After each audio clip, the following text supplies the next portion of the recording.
yang terbaru itu nanti terlewatkan. Makanya saya sesuaikan.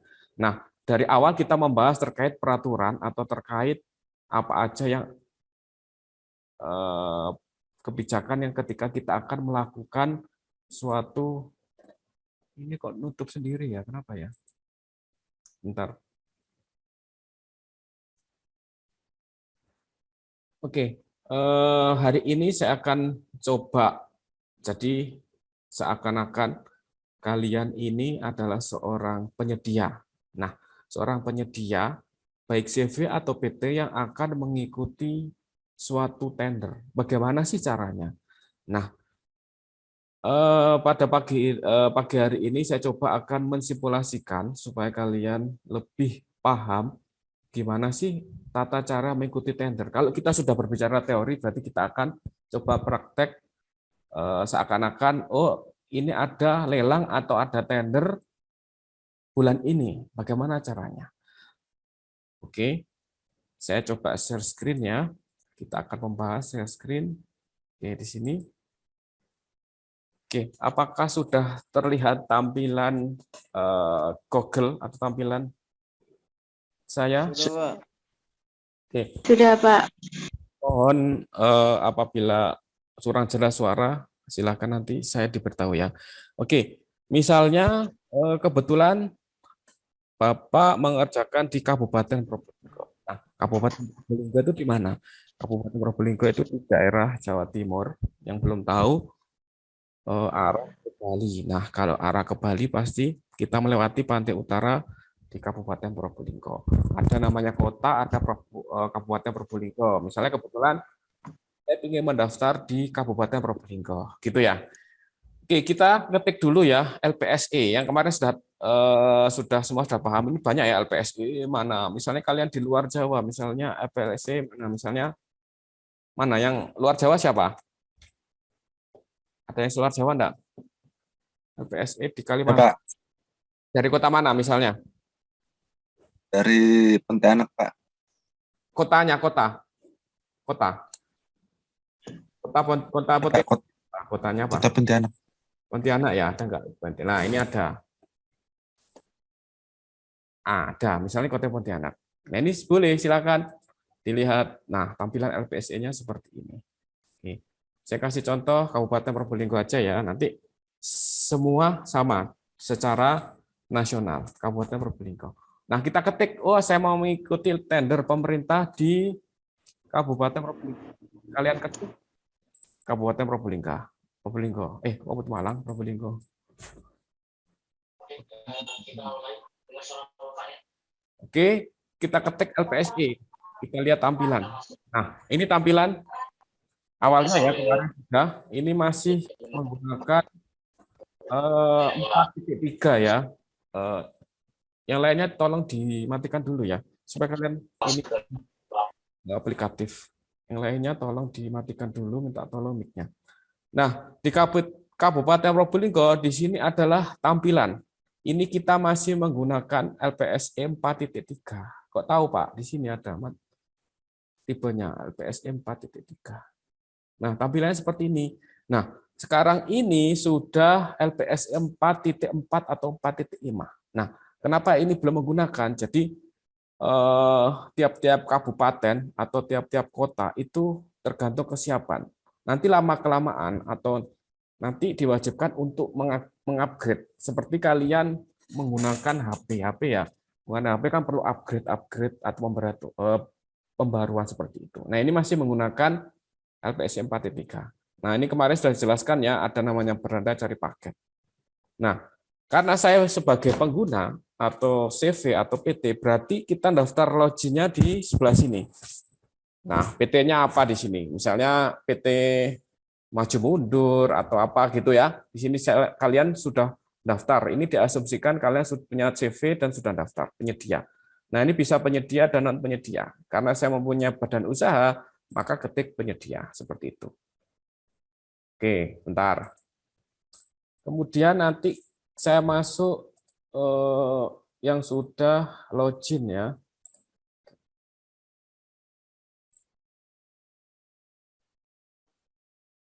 Yang sudah login berarti sudah ditulis username dan passwordnya. Nah, saya masuk, misalnya CV, saya masuk di penyedia, ini harus dimasukkan penyedia di sini, kita masukkan passwordnya.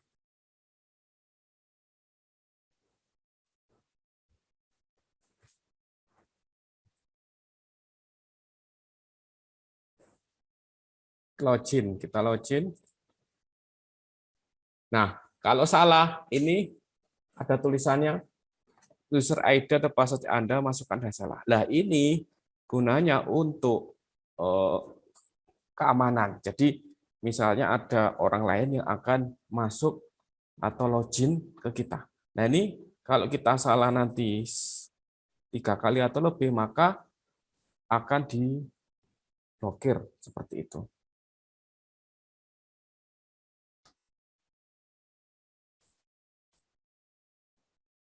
Nah, kita masuk dulu.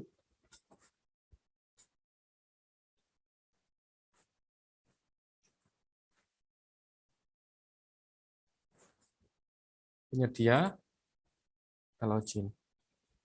Nah, oke, sudah terlihat ya tampilannya ya. Ini sudah masuk LPS-nya kabupaten. Nah, kalau kita melihat di beranda di sini, ini adalah tender yang CV atau badan usaha yang diikuti. Nah, ini ada keterangannya, tender sudah selesai. Ada kolom beranda, ada data penyedia. Data penyedia berarti datanya CV. Di sini kebetulan CV ini ada semua di sini. Ini lengkap ya, identitas semua ini lengkap. Pemiliknya,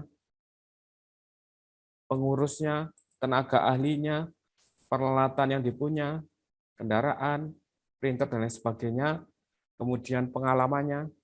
Nah, ini pengalaman CV-nya mulai tahun berapa berdirinya, mulai tahun 2011 ya sampai dengan 2021 yang terbaru. Nah, ini pengalamannya semua ada di sini. Kemudian legalitas pajak semua. Nah, yang saya mau jelaskan di sini adalah ketika kita sudah mengikuti lelang, maka ada namanya kerangka acuan kerja atau namanya KAK. Saya stop dulu. Saya masuk ke KAK. Sudah terlihat? Sudah, Pak. Apa? Sudah, Pak. Nah, kemarin ada yang tanya, apa sih kerangka acuan kerja atau KAK atau yang disebut dengan TOR, Term of Reference atau kerangka acuan kerja.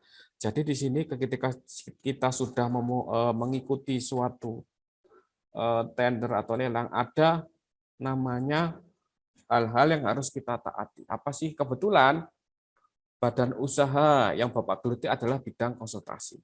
Nah, kemarin di pertemuan sebelumnya apa aja sih tender atau proyek itu selain jasa konsultansi apa aja? Ada yang tahu enggak? Selain jasa konsultasi apa aja?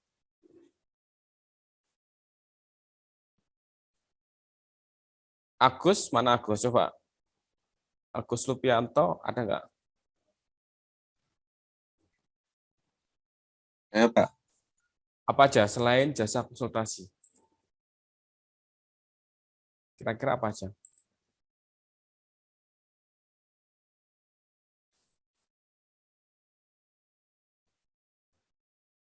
Mana Gus? Gimana? Paham enggak kira-kira sampai sini? Nanti masih bingung.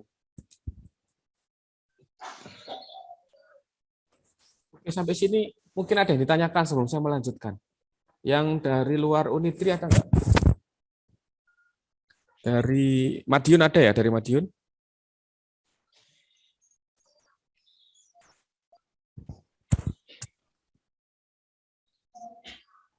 Dari Universitas Widyagama ada?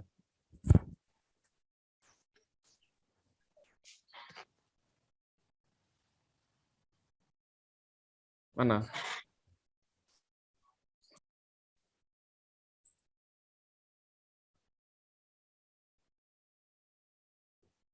Kok diam semua?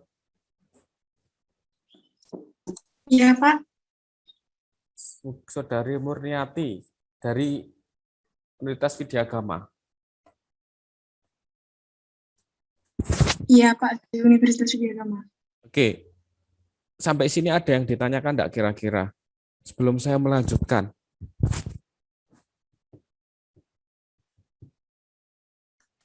Saya mau tanya, Pak. Silakan. Sebelum saya melanjutkan, Untuk ya silakan. melakukan tender itu harus punya CV atau PT ya, Pak? Oke, sudah, itu aja. Terima kasih. Sudah, ada lagi? Nah, kemarin kan sudah saya jelaskan di awal. Jadi, ketika kita melakukan tender, atau ini ya hubungannya sama pemerintah ya, yang berhubungan dengan pemerintah berarti harus mempunyai berbadan usaha. Badan usaha itu kalau kalian belajar mungkin di SMA ya, badan usaha itu kan ada CV. CV itu singkatannya apa CV? Apa CV? Tahu nggak? Ada yang masih ingat apa singkatannya CV atau PT? Nah, ketika kita akan mengikuti tender dari pemerintah, maka kita harus punya badan usaha CV atau PT. Nah, bagaimana cara ikutnya? Kita daftar di LPSE tadi. Jadi kita daftar, nanti ada nama aplikasi Sikap. Jadi semua kriteria, semua hubungannya kebutuhan atau yang diperlukan dalam dokumen tadi LPSE itu semua diupload ke situ karena kita sudah semua berbasis elektronik atau sudah LPSE kan sudah semua elektronik. Jadi semua harus diupload ke situ. Seperti itu. Kemudian tadi di awal, kalau sudah diupload, kita sudah daftar, berarti kita bisa mengikuti lelang secara nasional di seluruh Indonesia. Mana lelang atau tender yang akan kalian ikuti, silahkan diketik seperti tadi, langkah-langkahnya. Kemudian masuk, melakukan password, mengetik password, dan masuk ke halaman LPST. Nanti mana yang diminati. Nah, keterangan lebih lanjut saya sudah memberikan gambaran di pertemuan sebelumnya. Silakan kalau belum jelas silakan dilihat. Nah, maksud saya untuk pertemuan hari ini saya akan menjelaskan setelah kita daftar tender, kemudian apa yang harus kita lakukan. Nah, di sini ada namanya kerangka acuan kerja. Nah, namanya acuan itu berarti apa ya yang kita akan lakukan di situ. Nah, nanti saya jelaskan, kita masuk ke materi hari ini. Nah, ini namanya kerangka acuan kerja atau KAK. Oke, gitu ya, paham ya, Murniati ya? Ya, Pak, paham, Pak. Terima kasih, Pak. Oke. Yang lainnya nanti ketika ada pertanyaan, silakan ditanyakan. Bebas ya. Nah, di sini saya lanjutkan ya. Saya lanjutkan apa sih isinya dari kerangka acuan kerja. Nah, di sini adalah tampilan kerangka acuan kerja. Nah, ini format PDF. Di sini ada pengguna anggaran. Kan ada kemarin ya di Perpres itu ada namanya Pokja, pengguna anggaran dan sebagainya. Nah, ini pengguna anggaran ini namanya ini ya. Ini pemerintah kabupaten. Nah, di sini ada namanya satkernya, satker atau SKPD-nya dari mana? Ini dari Bapeda. Jadi kegiatan atau proyek ini dari Badan Perencanaan Pembangunan. Badan Perencanaan Pembangunan Daerah. Kemudian programnya apa? Programnya pengkajian pembangunan bidang ekonomi, kegiatannya apa? Bidang pertanian. Maka nama pekerjaan yang proyeknya yaitu menyusun kajian studi kelayakan pembangunan pasar tani. Jadi yang saya ikuti karena saya badan usaha, spesifikasi CV ini adalah bidang konsultasi. Berarti kalau CV atau badan usaha mengikuti bidang konstruksi, maka tidak sesuai dengan kualifikasi. Maka otomatis dipastikan tidak akan lolos seperti itu. Jadi sesuai dengan bidangnya. Atau spesifikasi yang digeluti. Berarti pekerjaan di sini adalah penyusunan kajian studi kelayakan pasar tani. Ini kebetulan pada pekerjaan pada tahun 2017. Seperti itu. Nah, Di KAK itu apa sih isinya? Nah, ini seperti kalian menyusun bab 1 ya di proposal. Nah, apa sih tujuannya, isinya? Ada namanya latar belakang. Kenapa sih ada pekerjaan ini? Nah, dijelaskan di latar belakang. Menurut undang-undang atau perpres, seperti ini pasar adalah, kemudian ada urgenitasnya, kemudian ada pengertian pasar, ada permasalahannya. Berarti ada yang harus diselesaikan pekerjaan ini, penyusunan kajian studi kelayakan. Berarti di sini kalau secara makro, secara cepat, berarti kita akan menyusun kajian kelayakan, studi kelayakan pembangunan. Nah, berarti di sini kajian ini dilakukan sebelum ada pembangunan. Namanya jasa konsultasi atau kajian atau studi berarti dilakukan sebelum dibangunnya pasar. Nah, layak enggak kira-kira dibangun pasar di daerah sini, misalnya di Kabupaten Probolinggo. Nah, makanya perlu adanya kajian dulu, dampak-dampaknya. Nah, maka dituangkan di dalam KAK ini, seperti itu. Nah, ini diberikan penjelasan, dan lain sebagainya. Nah, ini di latar belakang. Kemudian, maksudnya apa? Nah, di sini, kenapa sih disusun kajian atau proyek ini? Nah, tujuannya ini, misalnya menjadikan pasar tani sebagai urat nadi perekonomian pertanian di daerah, sampai dengan untuk mewujudkan pelayanan prima kepada masyarakat serta memenuhi kebutuhan masyarakat. Nah, ini ada maksud dan tujuan. Kemudian di kerangka acuan juga ada target dan sasaran. Apa sih targetnya dari kegiatan ini? Nah, ini sudah jelas di sini targetnya. Berarti ini mengidentifikasi atau memetakan pasar-pasar apa sih yang ada di Kabupaten Probolinggo, seperti itu. Ada target dan sasaran. Kemudian nama organisasi, berarti nama organisasi di sini maksudnya adalah yang leading sektornya. Pekerjaan ini tuh di mana? Pekerjaan ini adalah di Bapeda Kabupaten Probolinggo. Seperti itu. Boleh dari yang lain, misalnya kebetulan yang kalian ikuti adalah dari dinas atau dinas PU atau dinas pasar. Nah, ini sesuai dengan pekerjaannya yang diikuti di LPSE. Kemudian ada namanya sumber dana. Nah, sumber dananya itu dari mana? Oh, di sini sumber dananya dari APBD, anggaran perencanaan dari daerah, APBD-nya. Ada namanya APBN dan APBD, berarti ini dari daerah. Kemudian di sini ada nilainya. Otomatis nilainya berapa? Oh, nilainya 115 juta. Nah, ini. Kemudian kegiatan ini 2 termin, jadi pencairannya ada 2 termin. Termin pertama dan termin kedua. Nah, seperti itu.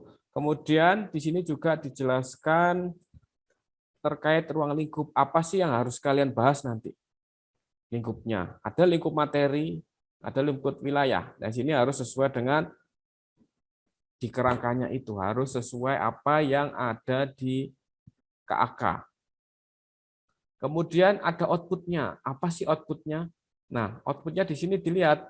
Berarti outputnya di sini ada 2, yaitu merekomendasikan secara akademis, karena kita kajian, terhadap layak atau tidaknya dibangun. Berarti nanti hasilnya bisa kalian lihat, layak enggak? Oh, kalau tidak layak itu kenapa? Kalau layak itu ada alasan-alasan secara akademis, seperti itu. Jadi, ini sama persis ketika kalian nanti skripsi ataupun proposal. Apa sih originalitas proposal kalian? Kenapa kalian memilih? Ini sama. Nah, ketika kalian belajar di proposal, nanti kalau kalian misalnya, oh saya tertarik Pak di jasa konsultasi, nah nanti kalian, oh ternyata terpakai di sini. Fungsinya seperti itu. Ada analisisnya yang harus dipakai, kemudian analisisnya macam-macam, bagaimana keterkaitan dengan peraturan dan lain sebagainya. Nah, itu semua ada alurnya. Jadi outputnya di sini ada 2. Nah, bagaimana Pak kalau tidak sesuai output? Ya, nanti kalau tidak sesuai output berarti kalian nanti tidak sesuai dengan KAK. Kalau tidak sesuai dengan KAK berarti tidak sesuai dengan apa yang diamanahkan dalam kegiatan ini. Nah, nanti ketika ada sidak atau istilahnya ada pemeriksaan, nanti CV atau perusahaan kalian itu akan kena sanksi seperti itu. Karena di Perpres 12 tahun 2021 di akhir itu kan ada beberapa sanksi ya. Nah, itu silakan dilihat lagi itu nanti sanksinya apa, tergantung nanti apa kesalahannya seperti itu. Kemudian dalam kegiatan itu pasti ada waktunya, ada waktu yang digunakan. Harus berapa hari sih, harus berapa bulan. Nah, di sini dijelaskan ada 150 hari. Berarti 150 hari itu berarti dibagi 30, berarti 4 bulan ya, 4 bulan lebih. Nah, seperti itu. Nah, ini harus selesai dalam waktu yang sesuai dengan KAK-nya. Kemudian dalam menyelesaikan kegiatan ini harus ada tenaga ahli. Nah, di sini fungsinya nanti misalnya kalian sudah lulus ataupun kalian bergerak di bidang konsultan atau kontraktor, di sini pasti ada tenaga ahli. Nah, ini tenaga ahli yang dibutuhkan. Di sini kebetulan tenaga ahli yang dibutuhkan di sini sesuai dengan judul atau temanya kegiatan. Kalau bidang misalnya bangunan, berarti yang dibutuhkan tenaga ahli sipil. Nah, kalau kita kajian, berarti di sini ada tenaga ahli bidang teknik industri, kemudian ada tata ruang, ada ahli agribisnis, kemudian ada ekonomi pembangunan. Nah, sini nanti yang tenaga ahli yang dibutuhkan dalam pekerjaan kegiatan ini, studi kelayakan ini. Kemudian gimana sih setelah itu apa yang harus dipenuhi? Yang terakhir, yang ke-10 adalah laporan pekerjaan. Nanti ada laporan pendahuluan, ada laporan antara, ada laporan akhir yang harus dilaporkan kepada yang punya pekerjaan. Nah, ini harus disesuai. Misalnya dibutuhkan laporan pendahuluan 20, berarti harus kita print out sebanyak 20. Seperti itu. Kemudian di sini adalah isi laporan pekerjaan. Jadi ini kayak checklist-nya kalau kalian juga membuat sama ketika membuat proposal laporan pendahuluan. Latar belakang apa sih ya isinya? Harus ada tinjauan pustaka, harus ada gambaran umum dan sebagainya. Harus ada mapnya. Kemudian pada laporan fakta analisa harus ada analisis ini. Jadi setelah kita mengumpulkan data harus keluar analisisnya sampai laporan akhir keluar dengan rekomendasi. Atau kalian kalau skripsi proposal itu ada sarannya seperti apa hasilnya. Nah, ini adalah sistematika. Ini juga sama kalau dikaitkan dengan proposal ada namanya checklist-nya ya. Kalau kalian membuat skripsi apa aja yang harus ditaati mulai bab pertama, bab 1 pendahuluan dan sampai bab terakhir. Nah, ini disesuaikan harus sesuai dengan KAK-nya. Nah, jadi KAK di sini berfungsi adalah paduan kita atau guideline kita untuk mengerjakan pekerjaan studi kelayakan ini. Nah, ini masing-masing kegiatan itu beda-beda, jadi disesuaikan dengan KAK, disesuaikan dengan bidangnya masing-masing. Kemudian lain-lain, kemudian di sini tanda tangani dari pengguna anggarannya. Ini kepala badan, karena yang harus yang bertanggung jawab di sini kepala bapedanya harus tanda tangan. Nah, seperti itu. Jadi ini gambaran terkait dengan kerangka acuan kerja. Setelah kalian sudah mengikuti kegiatan tadi, pasti nanti ada di inbox. Di inbox-nya LPSE kalian ada nanti bisa di-download dokumen pemilihan. Nah, ini saya mengambil kerangka acuan kerjanya. Nanti ada, jadi kerangka acuan kerja ini nanti ada di dalam dokumen pemilihan.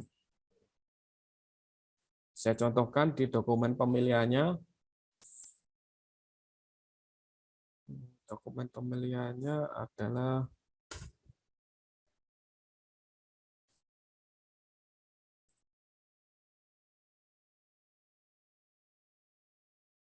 nah, di sini nanti pengumuman itu ada di inbox ini ya. Di inbox ini dilihat semua pengumumannya. Kalau kita mencari paket baru, di sini paketnya apa aja di sini. Nah, sementara itu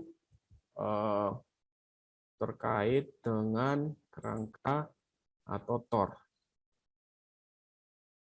Oke, sampai sini apakah ada yang dibingungkan atau ditanyakan? Silakan.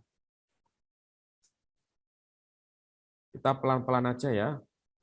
Karena memang kalau tidak step by step akan kebingungan. Belum itu peraturannya banyak sekali, kemudian apa yang harus saya lakukan. Nah, ini step yang awal yang tadi hari ini Bapak jelaskan adalah step awal bagaimana kita mengikuti lelang. Seperti itu. Oke, dari 21 orang yang di sini apakah ada pertanyaan?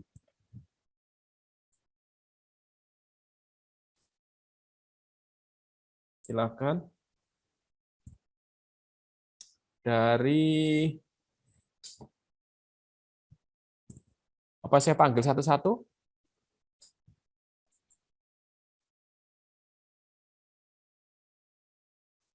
Di sini saya juga menilai keaktifan kalian ya, tidak hanya mengerjakan tugas, mengumpulkan. Jadi di sini silakan. Kalau memang ada yang masih bisa kita diskusikan.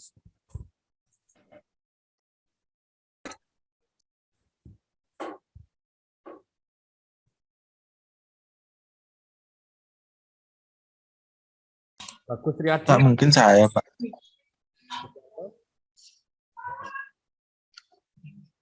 Saya, Pak, ingin bertanya, Pak. Soalnya saya rekam ya.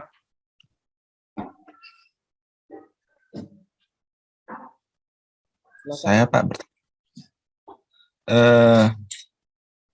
ajuan kerja ini apakah ada dasar hukumnya? Itu aja. Iya, Pak. Dimaksud dasar hukum yang seperti apa? Maksudnya gimana? Kerangka ajuan kerja itu ada di dokumen pemilihan. Nah, dokumen pemilihan itu diperoleh ketika kita sudah dinyatakan kita sudah melakukan lelang. Ya.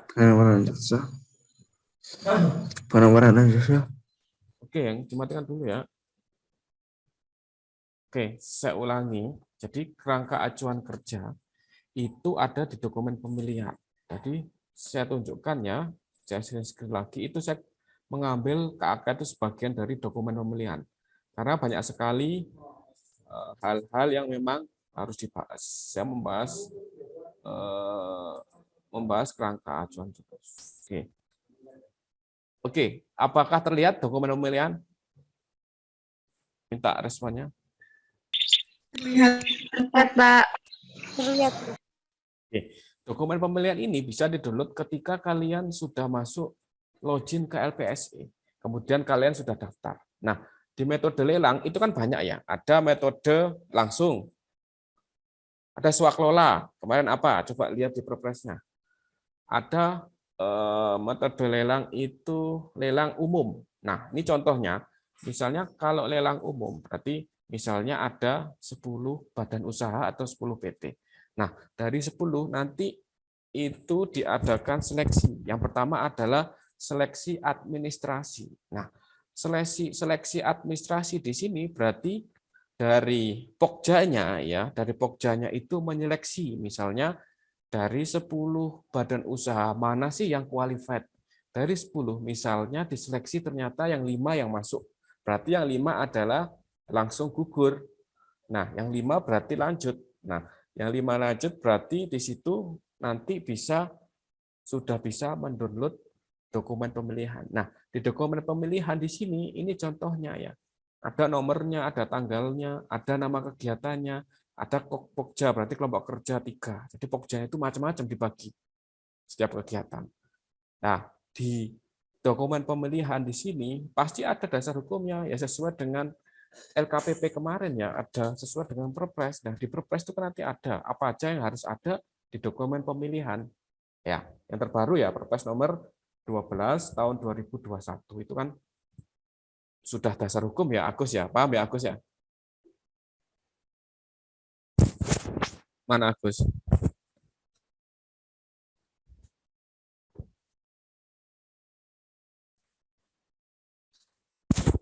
Halo?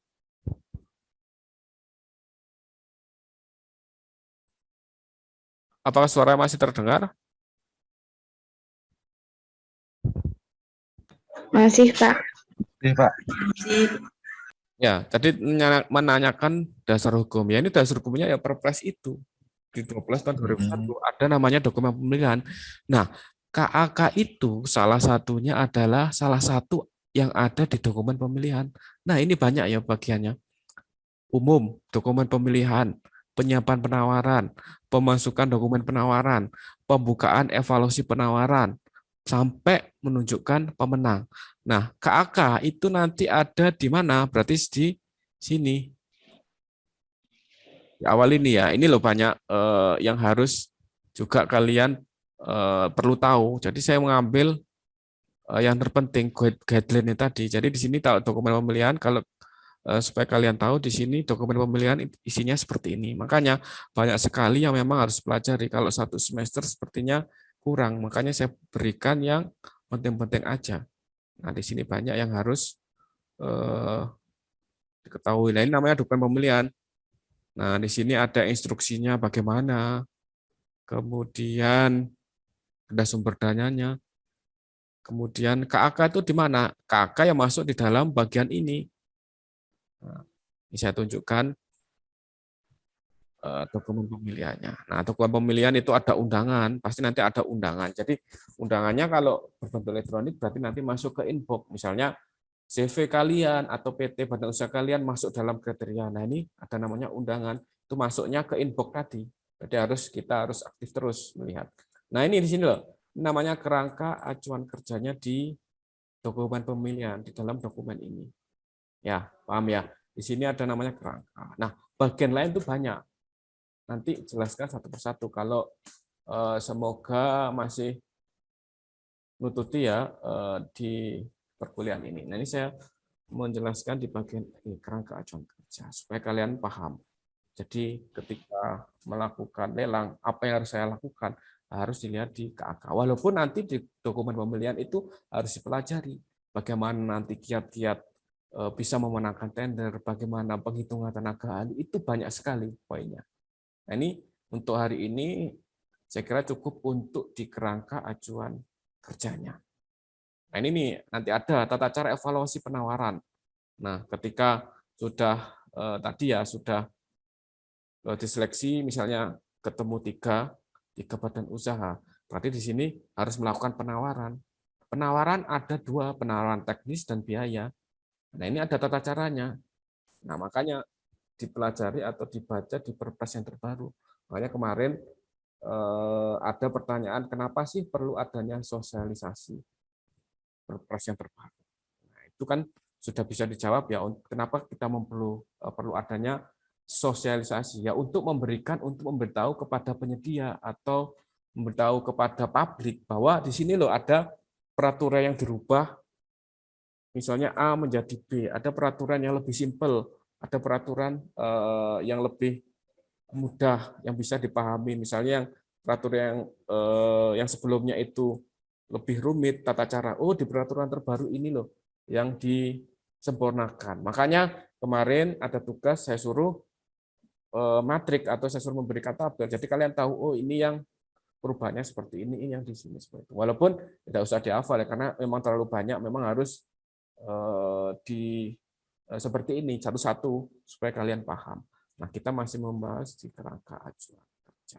Nah, ini dokumen pemilihan banyak sekali ya. Ada tata caranya seperti itu. Dan saya pun tidak hafal, jadi kita harus melihat masing-masing rule atau masing-masing cara di dokumen pemilihan itu berbeda-beda. Seperti itu. Agus ya, paham ya kira-kira, yang lain juga? Baik Pak, terima kasih.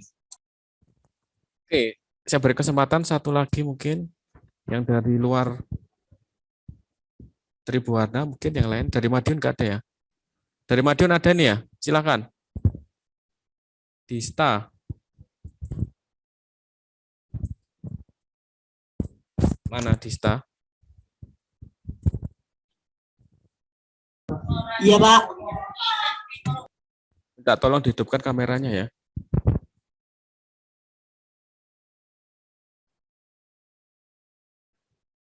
Oke, Dista di Madiun, tinggalnya di Madiun sebelah mana? Di kabupaten, Pak.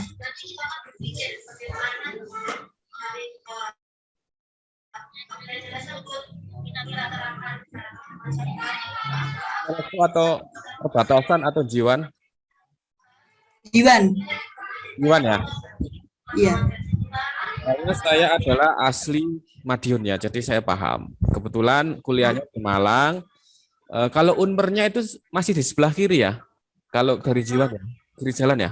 Dari Jiwan kanan jalan. Sudah pindah atau masih di jalan dekatnya masjid sebelah kiri ya? Di Jalan Serayu, Pak. Depannya Poltek Madiun. Oh, pindah ke Jalan Serayu ya? Setahu saya Iya. lama dulu. Ya, kebetulan Bapak ini dari Madiun, jadi paham, jadi 15 tahun. Oh Oke, iya. silahkan bisa ada pertanyaan terkait pertemuan hari ini. Atau kayaknya kamu baru bergabung ya? Iya. Ini sambil Zoom mata kuliah lain, Pak. Barengan.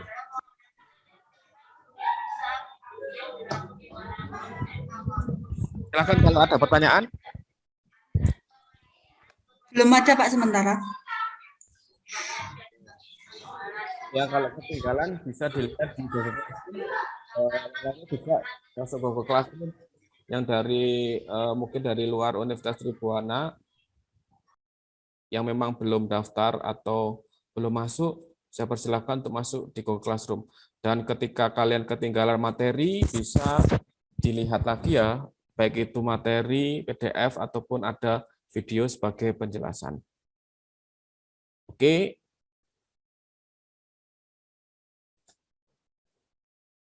Ada yang ditanyakan lagi untuk perkuliahan hari ini? Silahkan dilihat ya, apapun pengumumannya di Google Classroom karena saya tidak ada WA ataupun yang lainnya. Supaya lebih fokus ke materi yang ada di Google Classroom aja. Ada lagi? Dari Bagus mungkin? Bagus Riyadi? Bagus Riyadi? Ya Pak? Pertanyaan? Enggak ada, Pak. Paham ya hari ini ya? Iya, Pak. Oke. Oke, terima kasih. Kalau tidak ada, terima kasih atas kesempatannya untuk Zoom meeting hari ini, baik yang di Zoom ataupun di sosial media lainnya. Terima kasih telah bergabung. Semoga ilmu yang sedikit ini, walaupun nanti kalau saya berikan terlalu banyak, nanti kalian kebingungan. Saya berikan step by step. Semoga walaupun pengadaan ini kalau satu semester itu dan tanpa aplikasi memang atau tanpa kita coba langsung memang kebingungan. Tadi saya membuat lebih ringkas supaya inti-intinya bisa dipahami. Terima kasih semuanya. Selamat pagi. Assalamualaikum warahmatullahi wabarakatuh. Tetap semangat. Waalaikumsalam. Waalaikumsalam.